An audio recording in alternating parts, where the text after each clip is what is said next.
big topic right now, tariffs and what is going on with the Canadian economy.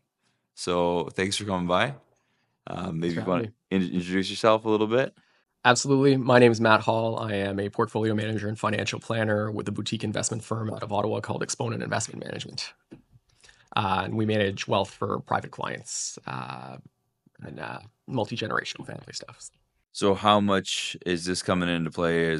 Are we the only people sitting here asking you these questions, or? Absolutely not. I'm fielding a bunch of questions from a lot of people, and you try to get out in front of these things. So I've attended a fair few economics events, notably from like Desjardins, who has an excellent economics department. Read through some papers, most notably the one written by Steve Marin, to sort of get a handle on why the U.S. is pursuing this particular tack, because I think that's kind of important to the conversation.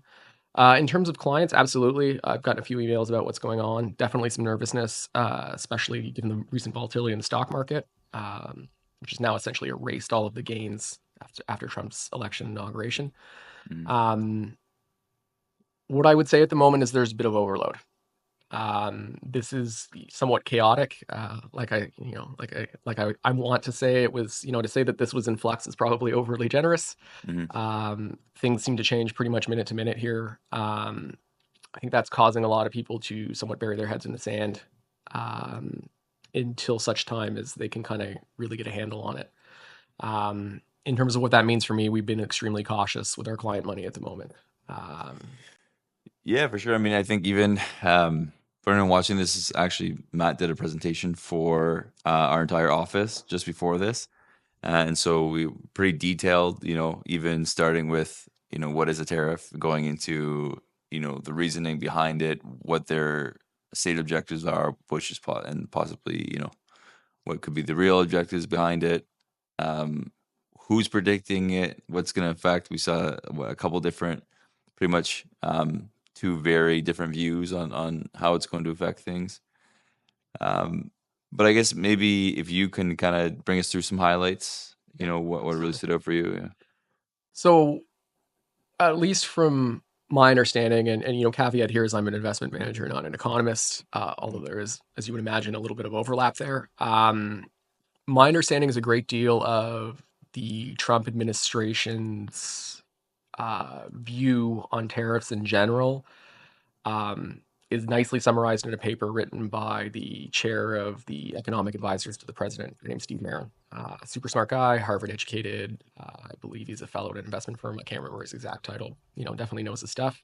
Hmm. Um, his position in the paper, as it's so summarized, my big takeaway from it is, that the administration feels that trade and national security are essentially either the same thing or, intertwined, Hmm. right?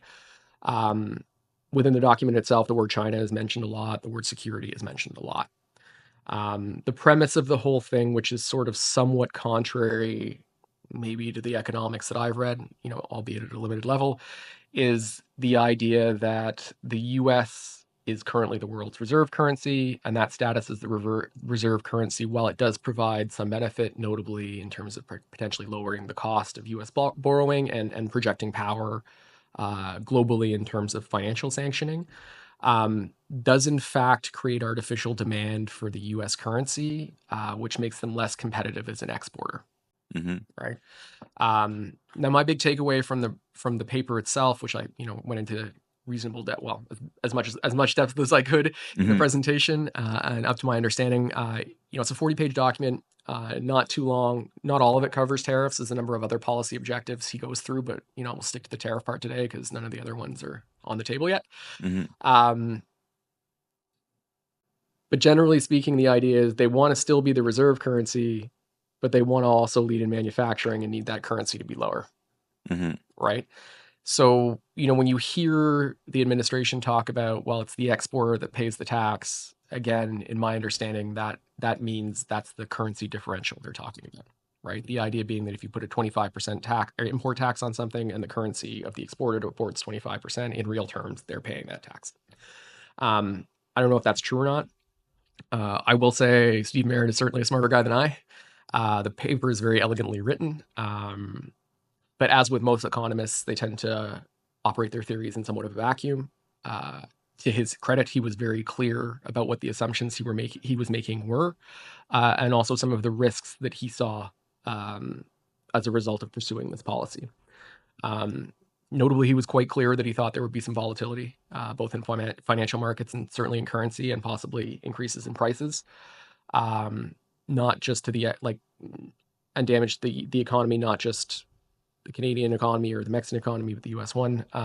Increase in prices in for the American public on goods, in so much that a lot of this depends on how much of that currency, uh, they call it currency pass through in the paper, actually ends up in the hands of the U.S. consumer, right? Mm-hmm. So the idea being that if I'm an importing company, and again, this is my limited understanding here, um, if my currency floats up 25%, right, and negates the tariff, I essentially could sell to the U.S. consumer at the same, or maybe even give them a break on it. Um, I don't know that you're likely to see, and Steve Merritt highlights this as well, with the experience of 2018, 2019 with the China tariffs. Not all of it passes through. I think he figured 3/4, and it takes time, right? So I think 45% was in 2 years. That's the number I remember off the top of my head, but I don't have the paper in front of me. Mm-hmm. Um, I think it's important to note that that was a relatively small data set, and it was bookended by COVID, right? Yeah. So I don't know. Generally when you're looking at a smaller series of data, right? Like, it might be insightful, it might not. Yeah. The other thing I would say there is he does make a differentiation between the micro and the macro, right? Whereas if you're looking at a macro perspective, this generally works, but on micro, so individual goods certainly could see increases in prices. The idea is that it levels out across the aggregate economy, and since CPI is measured across the aggregate economy, it's not going to increase it that much. But like I said, again, it depends on the currency moving the exact right amount. Yeah. So yeah, there's a lot of moving parts, I would say. For sure. And so, I mean, um, you're very detailed, and sometimes I gotta slow down. Not as So detailed as him. yeah, yeah, for sure. So I mean, but even like a big takeaway I got, I think, taking a look at, because it was great what you did, and showed all the different perspectives and stuff. And I think the what I realized is the hardest thing to do to predict of what's going to happen is because we don't know actually how it's going to rolled out and how often it's going to change, right? Like right when we're sitting there in the presentation, It changed.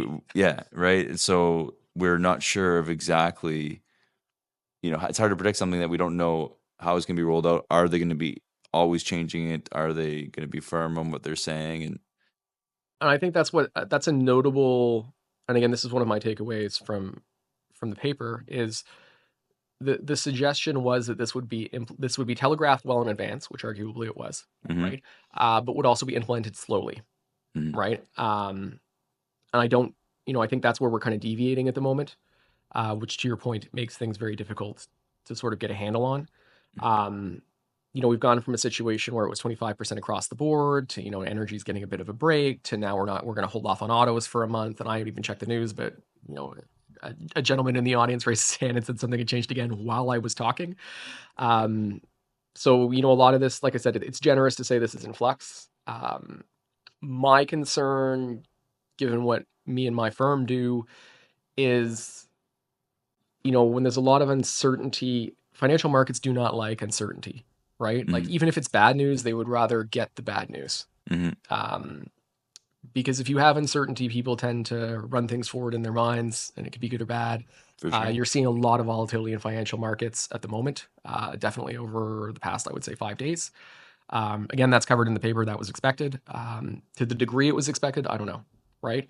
The counter tariffs, I mean, they're going to happen.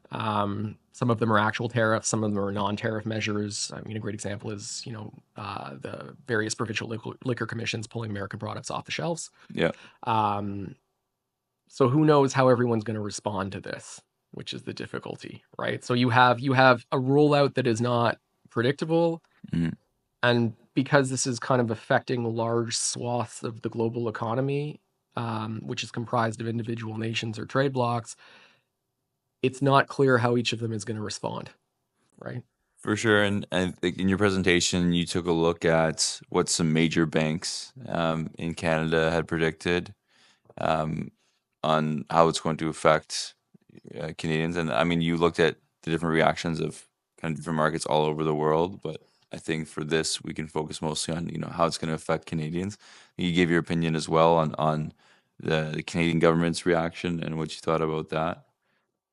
Yeah, so I'll start with, you know, the key in all this discussion is not just the degree of the tariff itself, it's the persistency, like how long it lasts, Hmm. right? Longer is obviously worse, right?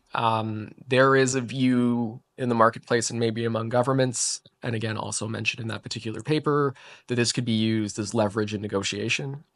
So I think there's certainly sort of a baked-in belief that that's what's happening here. Hmm. But it is causing a lot of negative shocks, right? In the sense that, we continually get surprised with change in the agenda. In terms of what the government of Canada is doing, I think we do have to respond. Um, I like a more targeted approach. A blanket tariff would be very difficult for Canadians. Tariffing goods that we might potentially, maybe not in the short term, but in the medium term, especially if we reduce interprovincial trade barriers, be able to sort of make up some of the shortfall and minimize the price impact was a good place to start. Things that aren't going to notably move GDP, or sorry, not GDP, CPI, which is how we manage inflation.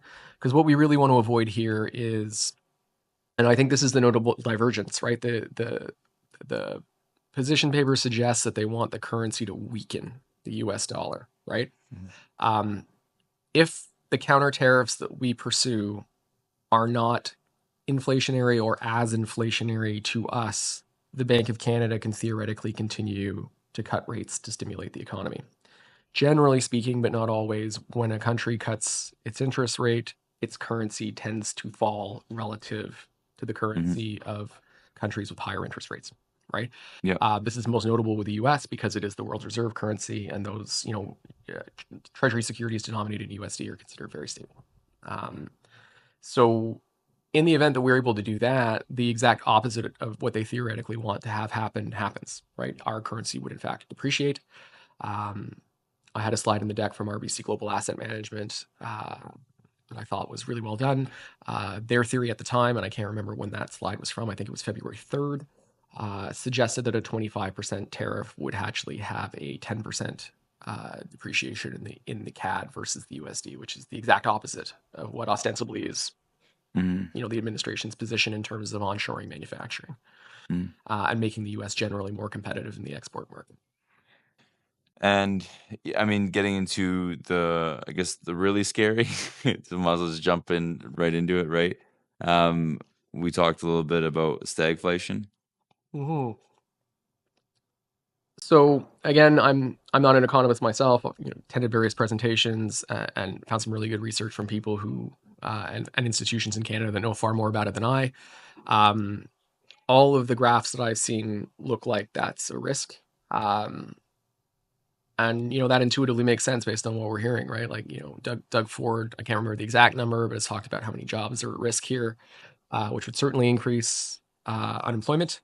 Um, if we end up in a situation where the tariffs cause us to have negative GDP, and a situation where, because of the increase in aggregate costs, the Bank of Canada can no longer pursue policy of cutting rates, and in fact maybe has to increase them to account for this new inflation in prices, then we've got a stagflation case, right? Which is a period of high inflation, high employment, lower zero growth. And so, my understanding that the biggest issue with that is that when we have inflation, what we do is we raise interest rates, but Generally, yeah. yeah, but in a case of stagflation, like how it's happening, that wouldn't actually help the situation. I think it's unclear. From my understanding, stagflation is a relatively new concept in general in the grand scheme of economics.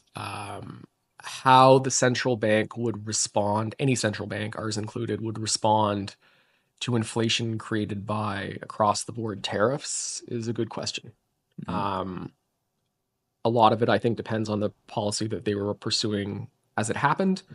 Um, the question would also be, do all the people at the central banks, who again have much more insight into this than I, feel that this is sort of like a one-time shock, or if this is a persistent thing? The latter would probably be more traditionally addressed with interest rate increases. Mhm. And I guess you kind of talked about a couple of things that us as Canadians export to the US that they really rely on, right? And how that could affect them. So what are the biggest um, sectors that you look at on what the states actually relies on us for? Oil and energy, right?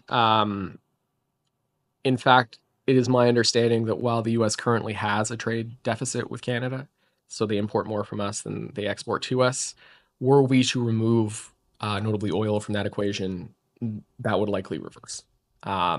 We export, I think it's to the tune of 4 million barrels a day or something like that to the US. It's a significant number. A lot of their refineries, particularly in the Midwest, are geared up to handle the type of oil we create, Mm, notably Western Canadian Select, and a lot of the pipelines are moving in that direction. Um, it seems a bit strange to me in the sense that Western Canadian Select generally trades at a discount to the other grades of oil in like generally quoted in North America, so WTI, Brent crude. If you're able to get a product that you can use and sell at a profit at a sizable discount, like that seems like a relatively good business move, not a bad one. Um, but again, that's perhaps me operating in a vacuum, not considering geopolitical considerations, because that's not really what I do for a living. mm. It was a lot that we went through, and so I'm trying to go through in my mind, all of it at once. But I guess what stands out to you as something that Canadians should be concerned about, or maybe just informed about from everything that you looked into on the tariffs? I think by and large, because this is such an impactful issue to us, the population at large is doing a pretty good job of following the conversation, I would say.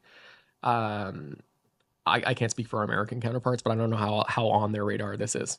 Um, what I would say that needs to be done, and I think there was an announcement this morning, I believe, from the federal government saying that the premiers are now more incented to work at reducing interprovincial trade barriers, which I think would be helpful here. Like it's not in and of itself probably going to fix the problem, but it would certainly be helpful, and that's long been an issue, I would say, in Canada. So that's something that we can hopefully all look forward to. Greater labor mobility, things like that would be fairly useful. Mm, And certainly in terms of trade, right? The great example is if we're going to tariff beef, it would be really nice to have fewer.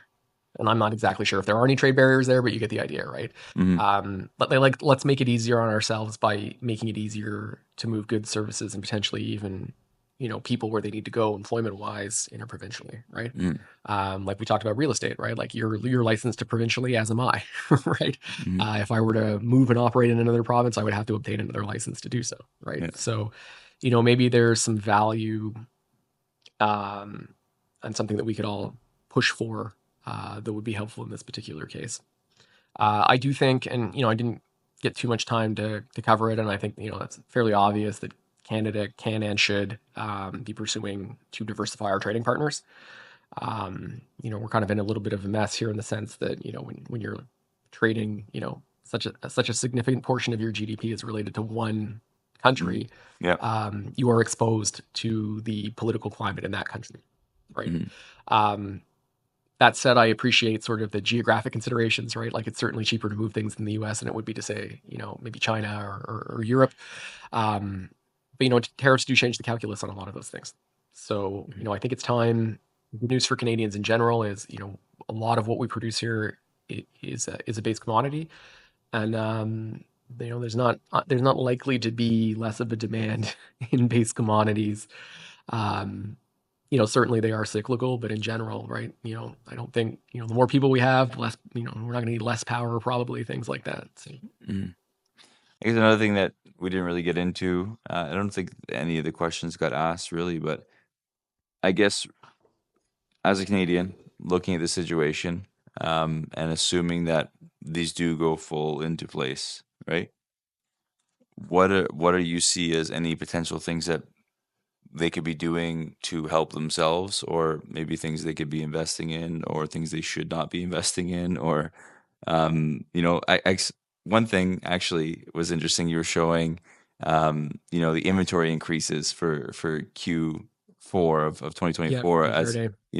as people stocked up, assuming that these were going to come into place, right? Yeah. And so like those kind of actions right there, like and I know it's such a broad question and hard to say, but what do you see as something that someone could do to help themselves against any sort of negative impacts this could cause? I mean, I think there's probably two parts to that in the sense that, there's what corporations are likely to do to protect themselves. And the knock-on effect of that is, corporations are staffed by people, right? So that's going to make an intimate difference in their lives as well.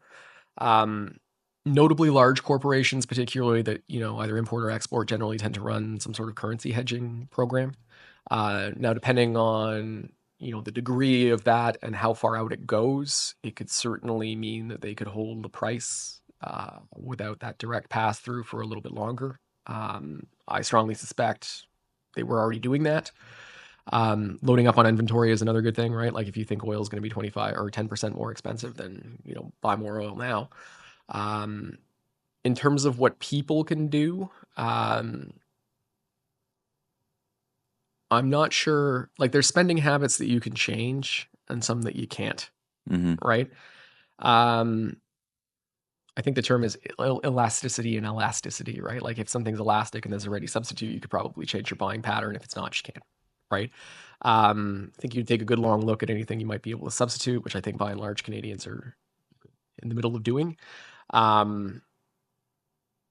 Things that aren't, you just kind of sort of have to accept it and budget around it, I guess. I think, and again, I want to stress this, I think a lot of this is probably still part of a larger negotiation that I'm certainly not privy to. Mm-hmm. Um, so I think there's a lot of wait and see that has to occur here. I don't know that what was originally proposed is actually gonna happen. I'm certainly not in a position to know that, and probably the average Canadian isn't either. Um, so I think there's going to be a certain amount of okay, we don't have all of the information we need yet Mm-hmm. to make those type of decisions. Yeah, I mean, actually, I'm just looking through, everything you went through, and then the questions that everyone asked after, right? And I don't think anyone really asked, because you looked at completely, the country, also the U.S., but like Ottawa, right? Like specifically Ottawa. How is Ottawa affected if obviously certain areas of the country are going to be more negatively impacted than the others, right? Maybe what do you expect for people in Ottawa? And then, I mean, I got to ask real estate, right? I don't think anyone really asked Uh, what we saw as the effect on real estate. Fair enough. And again, you'd certainly know more about the real estate market in Ottawa than I would. What I would say is how much a particular city or geographic area is going to be affected by these tariffs generally depends on the composition of the employment within that area, right? Notably, Ottawa, like most capital cities that have a high proportion of government workers, tend to be viewed as less volatile. Like for example, an aluminum tariff is just not going to affect Ottawa the way it would affect, say, Hamilton, Yeah. right? Um, Also, I would say some of the larger industries in Ottawa are service related. The tariffs, at least as they're currently presented, apply to goods, not services, Hmm. right? We have a notable tech sector, for example. Um, I don't think, while this is potentially bad for unemployment at, the national level, how much this is going to be felt in Ottawa, not that it's not going to be felt, but probably not to the same degree, I would Hmm. say, largely because of the composition of our labor market relative to what's actually being tariffed. Um, when you do something this broad, it's not possible for no one to feel it. But I think it's very much going to matter where you are. Um, in terms of real estate, I'm sure you guys have talked about this at length. But I would guess that there is a premium on Ottawa real estate because employment here is viewed as such a stable thing. Hmm. Versus the city where that might be a little bit more in flux. Yeah, I mean, it's I look at it as, if everyone in Hamilton loses their jobs, and not everyone, but I mean, if we see a significant job losses in places like Hamilton, where do they look? Do they look at moving to somewhere like Ottawa? I think again, it depends on how easy that is to do. right? And that's not just a consideration of like interprovincial trade barriers, right? But like, if you're making steel in Hamilton, you're not going to move to a place where they don't make steel unless you got another skill set that can make you employable, Fair. right? Um, so there may have to be some retraining, and where people move into different industries, maybe that's not as easy as it sounds, and it certainly takes time. Um, transactionally from a real estate purpose or from a real estate perspective, it's going to be interesting, right? Because financial stress, unfortunately, generally tends to create transactional real estate, right? It's very well noted that financial strain can cause breakup of marriages, which generally involves a real estate transaction, or more accurately more to your point, you got to move, right, for work. There's one right there, right? In terms of the prices, the cost, tariffing raw goods certainly increases the cost of construction, right? So I think that will probably filter into new builds. And again, I would, certainly defer to one of the many large builders we have in Ottawa who would certainly know better than I. I think something else you could see too is if we're in a situation where we are able to cut rates, to sort of stimulate the economy, that's obviously a pretty substantial tailwind for real estate price, in the sense that if interest rates are lower, people can theoretically borrow more, right? That said, that's not kind of unlimited, because if unemployment rises to any significant degree, there's going to be fewer people that can qualify for said mortgages. So I think there'd be some sort of muting effect there. Again, I'm not a housing analyst per se, so I would say that it's tough for me to say. But is there going to be some opportunity potentially, as there always is when chaos ensues? But there's definitely going to be some pain felt as well. For sure. And like I've heard other people talk about the cost of building materials going up, right? And it wasn't until listening to you that I understood, because I'm like, yeah, I thought to myself, if we have the materials and that's our export, right? Then why does the tariffs going up change us, right? But I guess from what I understand is that we have the materials, but we're not processing them. That's my understanding as well. And under free trade agreements, that's historically what you've seen, is some nations are more efficient, i.e. cheaper at processing raw goods. I believe we do some. I don't know how much. You can quote me on that.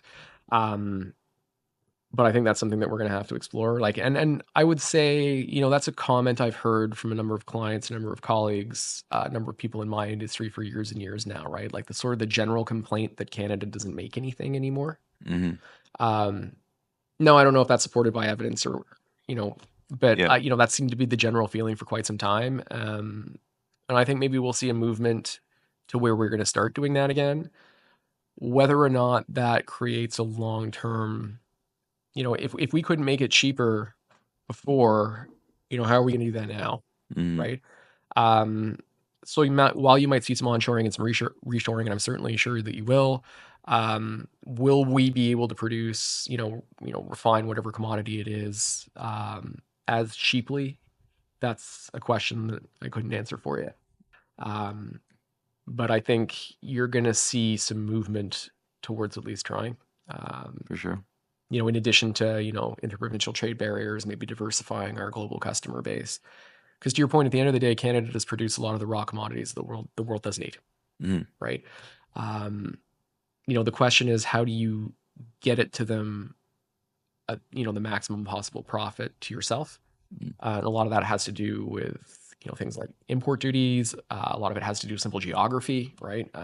You produce anything really over a shorter distance than it is a longer one. Something as simple as, steel versus aluminum, right? Like steel's a lot heavier than aluminum, right? Like the shipping cost, the over distance is magnified for something that's physically heavier. Sure. I mean, I try and mail up a package myself, and just a little bit difference is a Yeah. big difference in price. Yeah, exactly. Right. Yeah. Mailing packages is a whole other thing, right? Because the U.S. is addressing the de minimis rule, which we didn't cover, which is sort of, import duties on packages under $800. It's probably a whole separate conversation and not something that I researched for this particular venture, so I wouldn't be able to speak too much to that. But yeah, I think you're going to see some real movement on some problems that we've had for quite some time. Mm-hmm. And, in terms of silver lining, if there is one, things can also go pretty badly, but, long term, if this forces us to look inward and address some of these issues, and I'm not saying look inward in terms of, out of global trade or anything crazy like Mm-hmm. that, but, give a long, hard thought to what our position is in that supply chain.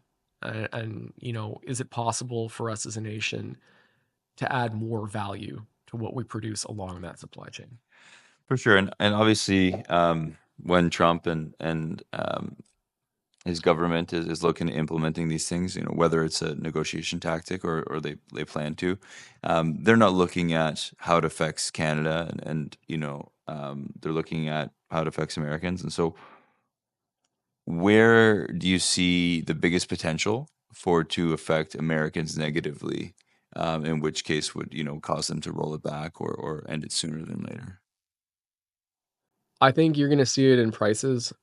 Probably, maybe, according to the paper, maybe not so much at a macro level, but at a micro level, I think you could see the price of certain goods not have that currency differential pass through to the customer, in the sense that those things would get more expensive. And I think that is important because there is a focus, and rightly so, by a lot of the consumer base on the cost of certain products that they use every day. Mm-hmm. Right. So, I mean, a lot gets made of how much eggs cost in the United States. Now, the cost of eggs currently is not a result of all this, but they tend to be focused on, and rightly so. Right. Yeah, Because whenever the cost of something that you need or use a lot in your regular life goes up, you're going to notice it. for Right. sure. And I strongly suspect you're going to see some impact in those types of prices. Um, I don't know how big the effect will be. Again, a lot of it seems to be on how much of this currency differential is passed through. Mm-hmm. Um, my suggestion is it's not going to be all of it. I think you're going to see some people in the middle of those transactions use this to either sustain or potentially increase profit margins, depending on how competitive their industry is. Mm-hmm. Um, so, I have some difficulty believing that pass through is going to be 100%. And to be clear, I don't think anyone thinks that. We're all arguing over the degree, Mm-hmm. right? And I don't think you can know that until it happens. Like, trade is an enormously, and again, I'm not, an economist, and not specialized in trade by any stretch of the imagination, but you don't have to read about it for too much to realize how complicated this actually is, Mm-hmm. right? And, in general, the more complex a problem, the more difficult it is to predict the outcome of any single action involving it, Mm-hmm. right? Like, the analogy is kind of like that big ball of rubber bands. Like, if one of the rubber bands snaps in the big ball, how do you fix that? Right? You might not even know what happened until it happens, right? Mm-hmm. So I would say it's going to be really difficult to say. Like, there is some evidence from the last Trump presidency in terms of the tariffs on China. It was a bit narrower. It was on specific goods. It affected a single trading partner. It's not to say that we didn't have aluminum and steel then as issues, and potentially softwood, but I mean, those were all used as a negotiation tactic to effectively negotiate the new version of NAFTA. Um, that does expire in 2026, so who knows? Like, I'm not privy to the administration's thoughts. Mm-hmm. Maybe this is all sort of a negotiating lead up to getting that deal done sooner, or maybe getting it done when it's supposed to be done, but with a little bit more leverage. I couldn't say. Yeah, I mean, you just kind of touched on how complex and complicated it is, and definitely my head's still spinning from the presentation you gave and now. So, um, if someone wanted to talk to you further about this, how would they get a hold of you? I'm easy to find through my company's website. If you Google my name, I'll definitely come up. My email, my cell phone will all be there, so pretty easy to find. So I would say that's the easiest way to contact me. I am a very spotty user of LinkedIn, so I probably wouldn't say that. Not a big social media user, so more traditional means, I would say. For sure. Okay, I mean, yeah. Before we end it, is there anything else that you think worth touching on, or? Not that I can think of that wouldn't wind up in a giant political debate, which I don't think serves anybody's purpose at this Yeah. stage. And again, while it is certainly somewhat invigorating to speculate, right? Like, we're at the point now where, with the information we have, how much tangible value does speculation create? Mhm. So I'd probably leave it at that, other than saying, you know what, thanks for the time today, not only with you, but also with your people. Oh, no, don't thank me. Thank you so much. Everyone got a lot out of it. Definitely opened my eyes to a lot of things, and I'm gonna have to do a bunch of reading before I can even start to unpack some of the things that you threw at I me today. So I did too, right? And then, with a subject like this, like it's very eye opening in the sense that the more you read about it, the less you realize you know. yeah, 100%. So, That describes my so day hopefully perfectly. I've done Yeah, like a reasonable job as a very devoted amateur, I guess, to I sort realize of that. unpacking this. I know absolutely nothing. So thanks for that. My pleasure, man. All right. I'll hope to have you again on soon.